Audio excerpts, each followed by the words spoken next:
ಆಕಾಶವಾಣಿ ಮಂಗಳೂರು.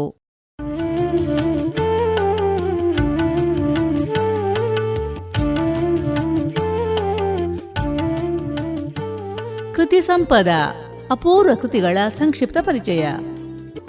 ಇಂದಿನ ವಿಷಯ ಗುರುಪ್ರಸಾದ ವಿರಚಿತ ಸುಯೋಗ ಚಾರಿತ್ರ. ಪ್ರಸ್ತುತಿ ಮೀರಾ ಕಾರಂತ್.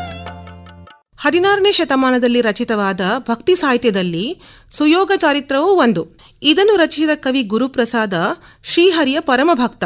ಕೃತಿಯಲ್ಲಿ ರಾಜ ಸುಯೋಗನನ್ನು ಭದ್ರಾವತೀಶ್ವರ ಎಂದು ಕರೆಯುವ ಮೂಲಕ ಕವಿ ತನ್ನ ಮತ್ತು ಭದ್ರಾವತಿಯ ಸಂಬಂಧವನ್ನು ಸ್ಪಷ್ಟಪಡಿಸಿದ್ದಾನೆ.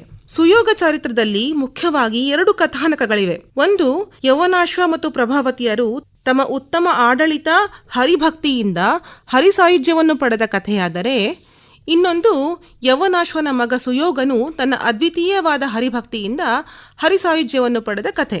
ಕೊಪ್ಪರಿಗೆ ಹೊನ್ನಿದ್ದರೂ ಯೌವನಾಶ್ವ ಮತ್ತು ಪ್ರಭಾವತಿ ದಂಪತಿಗಳು ಪುತ್ರನಿಲ್ಲದ ಕಾರಣ ಕೊರಗಿ ಕೇಶವನ ದಯೆಯಿಂದ ಸುಯೋಗನೆಂಬ ಪುತ್ರನನ್ನು ಪಡೆದರು.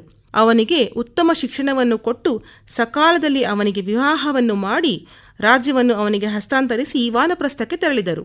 ಅಲ್ಲಿ ಸಕಲ ಪರ್ವತ, ದೇವಸ್ಥಾನ, ನದಿಗಳನ್ನು ನೋಡುತ್ತಾ ಒಂದೊಂದು ಕಡೆಯೂ 3 ರಾತ್ರಿ ಕಳೆದು ನಿತ್ಯ ಕರ್ಮಗಳನ್ನು ಆಚರಿಸಿ ಬದರಿಕಾಶ್ರಮಕ್ಕೆ ಬಂದು ವ್ಯಾಸರನ್ನು ಕಂಡು ಅವರಿಗೆ ನಮಸ್ಕರಿಸಿದರು. ಅಲ್ಲಿದ್ದ ಮುನಿಗಳು, ನಿನಗೆ ಸಾಯುಜ್ಯ ಪದವಿ ದೊರೆಯಲಿ ಎಂದು ಹರಿಸಿದರು. ಇದನ್ನು ಕೇಳಿ ದೊರೆ ಯೌವನಾಶ್ವನು ಹಿಮಗಿರಿಯಲ್ಲಿ ತಪಸ್ಸಿಗೆ ಕುಳಿತನು. 1-2 ದಿನಗಳಲ್ಲಿ ಯೋಗ ಒಲಿಯಿತು. ಯೌವನಾಶ್ವನ ಭಕ್ತಿಗೆ ಹರಿ ಮೆಚ್ಚಿದನು. ಅವನ ಬಳಿಗೆ ಬಂದು, ನಾನು ಬಂದಿದ್ದೇನೆ, ಕಣ್ಣು ತೆರೆದು ನೋಡು ಎಂದನು. ಅವನನ್ನು ನೋಡಿ ಯೌವನಾಶ್ವನು, ನನ್ನ ಚರ್ಮಕಂತೆಯನ್ನು ಬಿಡಿಸು, ಲಿಂಗ ಶರೀರವನ್ನು ಭಂಗ ಮಾಡಿಸು ಎಂದನು.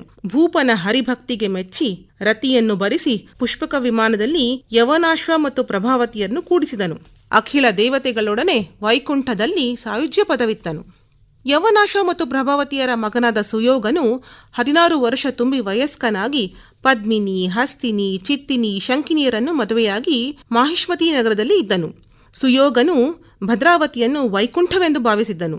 ಸುಯೋಗ ಓಲಗ ಕೊಟ್ಟು ಗಣಿಕೆಯರನ್ನು ಕರೆದು ಲಕ್ಷ್ಮೀಪತಿಯ ಲೀಲಾಮೃತವನ್ನು ಹಾಡಿಸುತ್ತಿದ್ದನು. ಸಮಯ ಕಳೆದಂತೆ ಅವರಿಗೆ 4 ಪುತ್ರ ರತ್ನಗಳು ಜನಿಸಿದವು. ಅವರಿಗೆ ವಾಸುದೇವ, ಪ್ರದ್ಯುಮ್ನ, ಅನಿರುದ್ಧ, ಸಂಕರ್ಷಣ ಎಂದು ನಾಮಕರಣ ಮಾಡಿದರು. ತನ್ನ ಮಕ್ಕಳು ವಯಸ್ಕರಾದ ಮೇಲೆ ಅವರಿಗೆ ರಾಜ್ಯವನ್ನು ಒಪ್ಪಿಸಿ ಸುಯೋಗನು ಮುನಿಗಳ ಮಧ್ಯೆ ನೆಲೆಸಿದ್ದನು. ವ್ಯಾಸ ಮುನಿಯ ಆದೇಶದಂತೆ ಭದ್ರಾವತೀಶ್ವರನಾದ ಸುಯೋಗನು ತಪಸ್ಸು ಮಾಡಿ ಮೋಕ್ಷ ಪಡೆದ ಸಂಗತಿಯನ್ನು ಸೂತನು ಶೌನಕ ಮುನಿಗಳಿಗೆ ಹೇಳಿದನು. ಇಲ್ಲಿ ಕವಿ ತಾನು ಸ್ವತಃ ವೈಷ್ಣವನಾದರೂ ಭಾರತಖಂಡದ ತೀರ್ಥಕ್ಷೇತ್ರಗಳನ್ನು ಹೇಳುವಲ್ಲಿ ವೈಷ್ಣವ, ಶೈವ, ಶಾಕ್ತ ಎಂಬ ಭೇದ ಮಾಡದೆ ಎಲ್ಲವನ್ನೂ ಹೇಳಿದ್ದಾನೆ.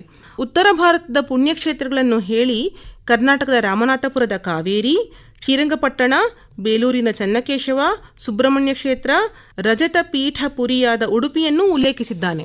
ಶೈವ ಕ್ಷೇತ್ರಗಳನ್ನು ಹೇಳಿಕೊಂಡು ಬಂದು ಕೋಟೇಶ್ವರ, ಬಸರೂರಿನ ಪಾರ್ವತೀಶ, ಮಹಾಲಿಂಗ, ಮೂಕಾಂಬಿಕೆ, ಶಂಕರನಾರಾಯಣ, ನೀಲಕಂಠ, ಗೋಕರ್ಣೇಶ್ವರನನ್ನು ಹೇಳಿದ್ದಾನೆ. ಶಕ್ತಿ ಕ್ಷೇತ್ರಗಳನ್ನು ಹೇಳುವಲ್ಲಿ ಕುರುಕ್ಷೇತ್ರದ ಮಹಾಮಾಯಿ, ಉಜ್ಜಯಿನಿಯ ಮಹಾಕಾಳಿ, ಕರಾಳಿಯ ಉತ್ತರದೇವಿ, ಕೊಲ್ಲಾಪುರದ ಮಹಾಲಕ್ಷ್ಮಿ, ನೇಕರಿಯ ಬಗಳಾಂಬಿಕೆಯನ್ನು ಸ್ತುತಿಸಿದ್ದಾನೆ. ಕವಿ ತನ್ನ ಕೃತಿಯನ್ನು ಕೇವಲ ನರಸ್ತುತಿಯಲ್ಲ, ಸುಪ್ಪಾಣಿ ಮತ್ತು ವೈರಾಗ್ಯ ಶಿರೋಮಣಿ ಪುರಾಣ ಎಂದು ಹೇಳಿದ್ದಾನೆ. ಭಕ್ತಿ, ವೈರಾಗ್ಯವೇ ಮೂಲಧಾತುವಾದ ಭಾರತೀಯ ಸಂಸ್ಕೃತಿಯನ್ನು ತಲೆಮಾರಿನಿಂದ ತಲೆಮಾರಿಗೆ ಕೊಂಡೊಯ್ಯುವುದರಲ್ಲಿ ಈ ಕೃತಿ ಯಶಸ್ವಿಯಾಗಿದೆ.